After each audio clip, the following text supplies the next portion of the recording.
Live from Blobfish Studios in beautiful Sonoma County, your favorite spedutainers, FAPE Guy and Ace of SEIS. Hi, this is FAPE Guy. And I'm Ace of SEIS. Today we're bringing you our FAPE and SEIS Afterschool special, where we'll look at each IEP form one at a time. So grab a cup of coffee and your favorite snack and settle in for an afternoon of quality spedutainment. Today, we'll be discussing the Information Eligibility Form.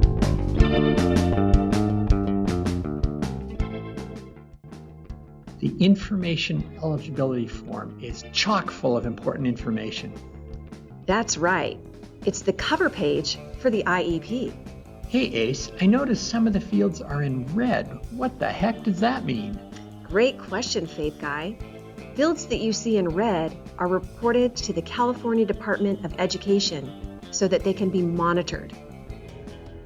So it's really important to get your data entered correctly into these fields in particular. So let's buckle up and get started. The first field we're going to look at is the IEP Date Field. That's right. This is the date that you're actually meeting with the parents.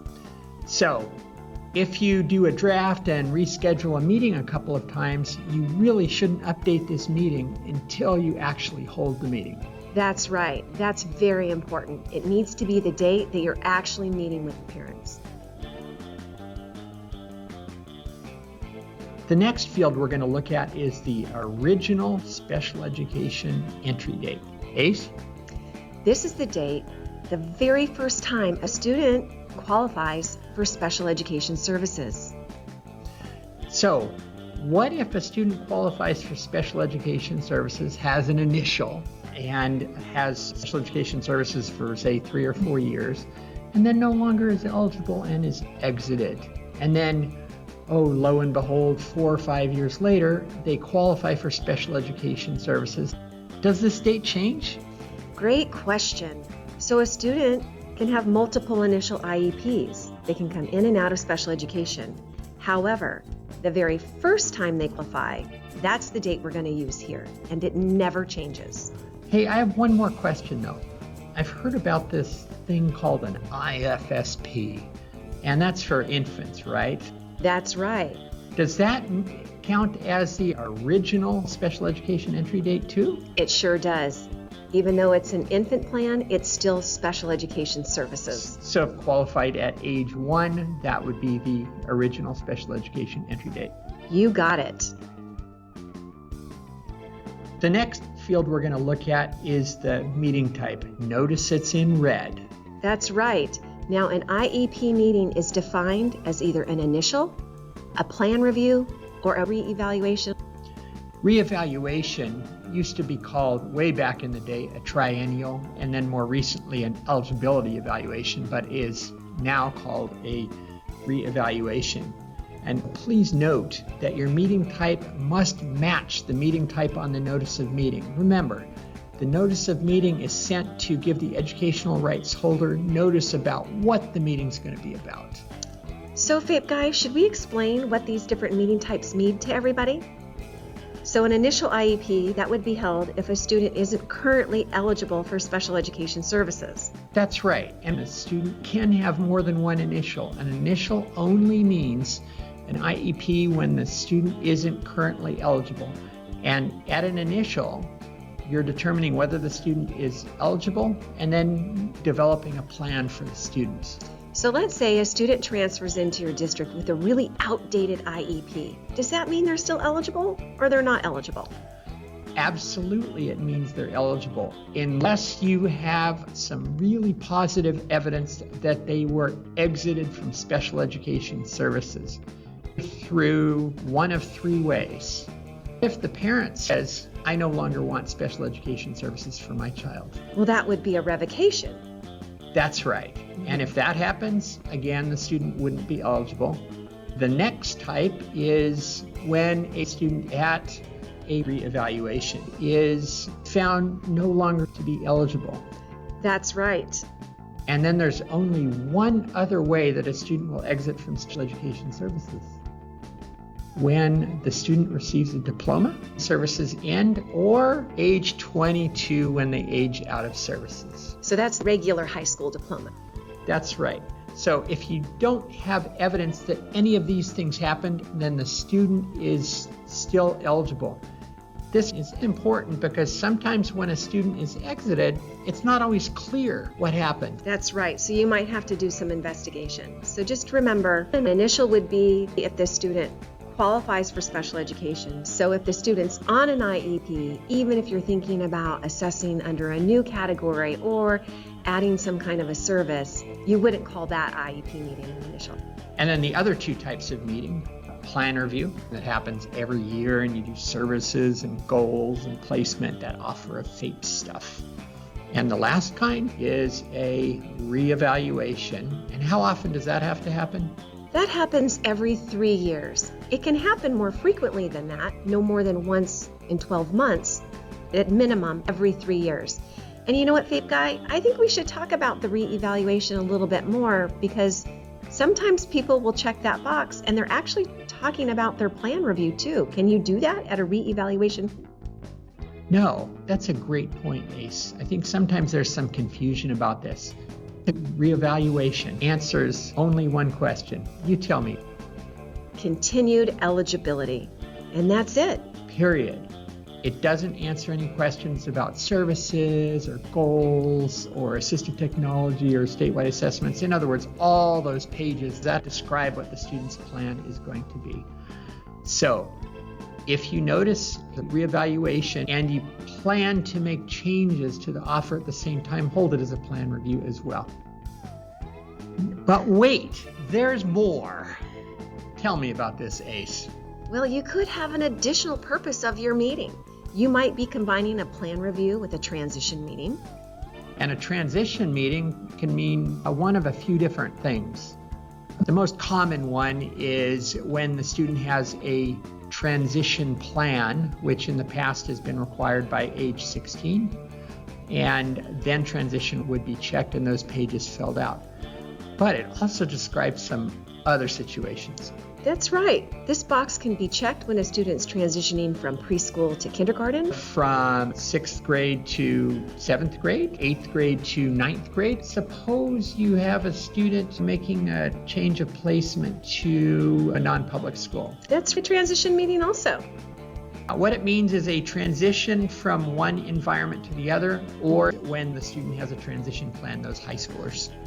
There's a couple other things in here, pre-expulsion and interim. Do we ever really use those as an additional purpose for an IEP meeting? Never for an IEP meeting. Those are always done through the amendment process. And pre-expulsion is what's commonly called a manifestation determination, same thing. And then lastly, there's that category other. That's right, and there may be a reason you're meeting that doesn't fit into all of these boxes. Once you check that other box, then that grayed out field beneath becomes editable. And then you can write your other purpose of meeting, maybe to discuss a BIP. Yeah, a behavior plan, something like that. So it gives you some flexibility. But these are only additional purposes. You always have to have one of those primary purposes, an initial, a reevaluation, or an annual plan review. The next thing to look at is the next dates that you will have to hold an IEP meeting. And we have a couple of different fields in here. That's right. These are the dates that the next meetings are due by. And this is really important to understand, that this is not an anniversary date. If you held your meeting on 10/9/2024, the next one would be due by 10/8/2025. If you held that meeting on 10/9/2025, you would be late. What about the other piece, the next eligibility evaluation? Same thing, not an anniversary date. So think of it as every 3 years minus a day. So for example, if you had the reevaluation on March 15, 2024, you would have to hold the next reevaluation by March 14th, 2027. Calculating the next date? That's math. It's easy, FAPE Guy. All you need to do is first make sure your meeting types are correct, once you have those in and the IEP date, use these green calculation buttons, and SEIS will do the work for you. So, do you have to click both buttons? Yes, you should. Regardless of your meeting type, click both buttons to make sure the dates are updated correctly. These are going to trigger your meeting alerts for the next meeting when it's due, so they've got to be right. Is that both for the reevaluation and for the plan review? You got it. Oh, that's awesome. The next field is native language. Indicate the student's native language, usually found from the home language survey. Please note, SEIS has more than 100 different languages, including Klingon. The next field indicates whether you think an interpreter is required. AceMeister, I have a question for you. What's the difference between interpretation and translation? Oh boy, I hope I got this right, FAPE Guy. So an interpreter provides oral or verbal, and a translation would be written. That's right. So at the meeting itself, you might have an interpreter, and an interpreter is required when you think the parent needs an interpreter to meaningfully participate in the IEP, to understand what's going on and provide meaningful input. Translation, on the other hand, at this time is required only when the parent requests it. I've got a question for you, FAPE Guy. What if the IEP is translated into another language? Does it need to also be in English? Yes, it does. The primary copy of the IEP should be in English, and then it can be translated. I have a question for you. I noticed in SEIS there's options for Spanish. Yeah, that's great. So you can actually select to print a document in Spanish. So the form itself will be in Spanish, but the content that you're entering is what needs to be translated. These fields are used when the student is or was an English language learner. AceMeister, I have another question for you. Can a preschooler be an English language learner? No, a preschool student cannot. The student would have to be in kindergarten to be designated an English language learner. And redesignated means that the student was an English language learner, but they have developed fluent English skills. So I got another question for you, Ace of Diamonds. The student is redesignated. How do we indicate that on this form? Great question, because the only way that you can get it to print correctly is that on the English language learner field, you would select no and select the redesignated box. Awesome. And one more point. If the IEP indicates that the student is EL, there are implications to that on the special factors page where it describes their program, and in terms of writing a linguistically appropriate goal. So this next part of the form is where you're going to enter the parent or guardian information. So notice, FAPEster, there's two areas here. Yeah, I see parent guardian and I see another parent guardian below, and there are two different addresses. That's right. So if they both lived in the same household, you wouldn't do them on two separate lines. You would put it all on the top one. Basically, these different areas are for the households. If one household, you'd fill out only the top area. Two households, you'd fill out the top and the bottom. That's right. And the reason why you'll put if they're both living in the same household is that when you print out forms like your notice of meeting, there are links where you can click on print to add the parent address. And so when you have this filled out correctly, it's going to auto-populate that information for you. District of Special Education Accountability. What the heck does that mean, Ace of Diamonds? Well, FAPE Guy, this is a term that's only used in special education, and what it means is this is the district that's ultimately responsible for the student, which may not necessarily be the district that's serving the student. And in some cases, it's the district in which the student lives, but in other cases, it might be another district, such as the case of an inter-district transfer or enrolling in a charter school. That's right, and that's a really good point, because even if a student transfers in on an inter-district transfer, that means that that district is assuming all responsibility for that student. That's a pretty fancy house. What is meant by residence school? People get this a little bit confused because what it means is the school that the student would go to if they were going to their neighborhood school. Got it, but students don't always go to their neighborhood school, do they? No, they don't. So for example, FAPE Guy, the student enrolled in a charter school. That might be an example where their resident school is different from the school they're attending. That's right. Another example might be if the student has a placement at another school through an IEP. That's right.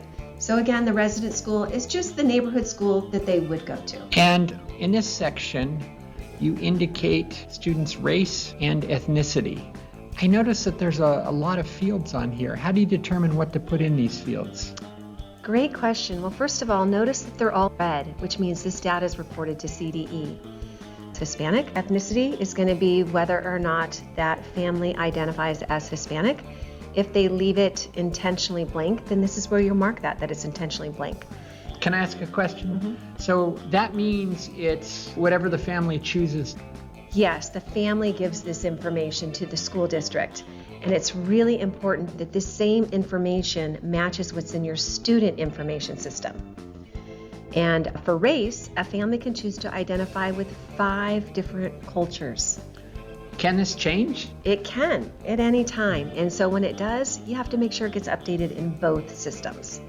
And in this section, the team indicates the primary and secondary disabilities.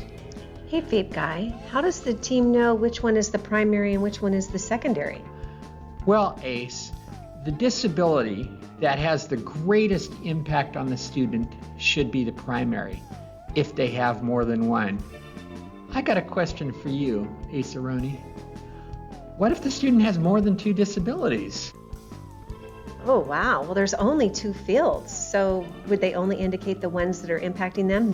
Maybe they could put more information in the notes? Yes, that's the standard way of doing it. In SEIS, you're only allowed to put in 2, but a student can have more than 2, and best practice is to indicate that 3rd disability in the notes. So, Ace of Clubs, I see these 2 check boxes here. When would you use these? Wow, that is a great question, Fapester. So, not eligible for special education would only be used at an initial IEP and the student didn't qualify. Whereas if a student is exiting from special ed, so they're currently on an IEP, and then through the evaluation process they're determined no longer eligible, then they would check that exiting from SPED, returning to Gen Ed. So this would be at a, wait for it, at a reevaluation meeting. Right. In this field, the team indicates how the student's particular disability affects their involvement and progress in the general curriculum. Usually the assessment report can provide some verbiage and information for this, but the team should make a decision about how it actually affects the student in the classroom. Hey, FAPE Guy, so should they be working with the general ed teacher for this field? That's a great point, because really this is geared towards how does their disability affect them able to be involved in a general education curriculum. And this is one of the early indications on the IEP that the student might need a different environment from general ed or potentially a more restrictive environment. So state this really carefully. In addition to that, it's an opportunity to highlight particular areas of disability that really affect the student. This section applies to initial placements only. So, AC-DC, that's only for initial IEPs, right? That's right, and a lot of people get confused by the question here because it has the word early in it, so they think that it's for an infant plan or for preschoolers. Yes, it is very confusing because of the language, but this section that talks about coordinated early intervening services applies only to a very specific situation in which a district is in a compliance process called significant disproportionality. If your school district is in this, and it's pretty rare, your school district will let you know when you have to check yes in this box, but for the vast majority of cases, you're going to click the no box. Now, Ace Aroni, I see a whole bunch of fields in red here. Those must be really important ones for reporting to the state, right? They are. So for an initial IEP, you have to make sure that you document the date that you received the referral, who made the referral, and then the date that the district received the signed assessment plan, because that starts your clock for the 60-day timeline. And what CDE does is it counts 60 days from that timeline and expects you to have that initial assessment done and that initial IEP held within 60 days. Let me ask you a question, Ace Meister. Do these fields always stay the same or can they change? Great question, Fapester. A student can have more than one initial IEP. So if they were in special education and then exited to return to gen ed and had a new initial, it's really important that you update those fields, because if you don't, it's going to look like your record's out of compliance when it's not. Let me show off my knowledge though. But the original special education entry date would never change. Oh, you got it, FAPE Guy. Awesome.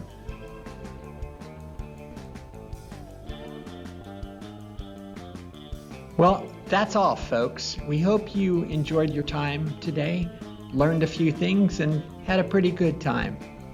Our goal here is to make IEP writing just a little bit easier and stress-free for all of you.